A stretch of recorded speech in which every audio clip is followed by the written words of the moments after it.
This family and friends of the man who died of Ebola are now out of quarantine. CBS News' Don Champion has more on today's developments. The last time anyone saw family members of Thomas Duncan in Dallas was 3 weeks ago when they were leaving their home for an undisclosed location. Monday, the uncertainty they've been living in will end when their mandatory quarantine gets lifted. Not only have they been isolated from the wider public and their own families, they've been isolated from each other, even in the house. Duncan's family was put in quarantine after the Liberian national was diagnosed with Ebola. Days later, he became the first person to die from the disease in America.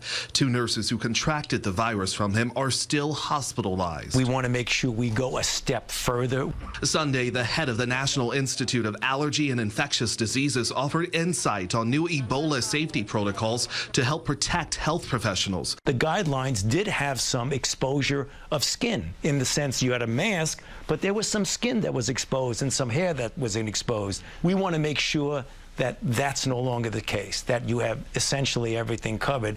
Meantime, the Pentagon is readying a new military medical team that will help contain Ebola if new cases are diagnosed.